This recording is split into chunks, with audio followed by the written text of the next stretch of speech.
दरम्यान एक मोठी बातमी आपल्यापर्यंत पोहोचते। उपमुख्यमंत्री एकनाथ शिंदे यांनी संजय राऊतांच्या प्रकृतीची विचारपूस केली आहे। संजय राऊत यांचे बंधू आमदार सुनील राऊत यांना फोन करून एकनाथ शिंदे यांनी प्रकृतीची विचारपूस केलेली आहे। या क्षणाची सगळ्यात मोठी बातमी आपण बघतोय। उपमुख्यमंत्री एकनाथ शिंदे यांनी संजय राऊत यांच्या प्रकृतीची विचारपूस केलेली आहे। संजय राऊत यांचे बंधू आमदार सुनील राऊत यांना फोन करत एकनाथ शिंदेंनी ही विचारपूस केली। आपण बघितलं की संजय राऊत यांच्या तब्येतीच्या कारणाने अनेक दिवस ते सध्या माध्यमांशी संवाद साधत नाहीयेत आणि त्यानंतर अनेकांनी त्यांच्या तब्येतीची विचारपूस केलेली होती। पंतप्रधान नरेंद्र मोदी यांनी सुद्धा ट्विट करत त्यांना काळजी घेण्याचा सल्ला दिलेला होता आणि आता आपण बघतोय एकनाथ शिंदेंनी थेट फोन केलेला आहे। त्यांना सांग परिवार ते आल्यानंतर ते सगळं इन्फेक्शन होतं।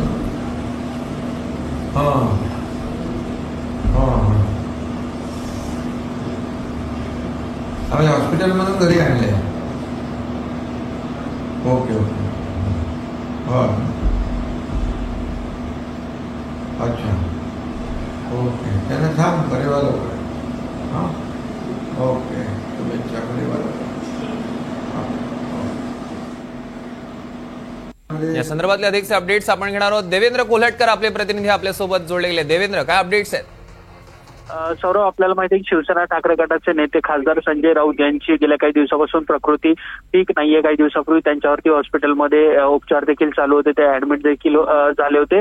1-2 दिवसापूर्वीच त्यांना डिस्चार्ज देखील मिळालेला आहे ना। संजय राऊत यांच्या प्रकृतीची चौकशी जी आहे ती उपमुख्यमंत्री एकनाथ शिंदे यांनी केलेली आपण बघतोय। त्यांनी संजय राऊत यांचे बंधू सुनील राऊत यांना फोन करून संजय राऊत यांच्या तब्येतीची विचारपूस केलेली आणि काळजी घेण्याच्या सूचना देखील केलेल्या आहेत, देखील त्यांनी व्यक्त केलेली आहे। निश्चितच देवेंद्र, या संदर्भातले अधिकचे अपडेट्स घेऊ। तुर्तास धन्यवाद। आपण दृश्यांमध्ये बघू शकतोय हा व्हिडिओ देखील एनडीटीव्ही मराठीच्या हाती आलेला आहे। तब्येतीची विचारपूस करण्यासाठी उपमुख्यमंत्री एकनाथ शिंदेंनी थेट सुनील राऊतांना फोन केला आणि संजय राऊतांच्या प्रकृतीची त्यांनी विचारपूस केलेली आहे।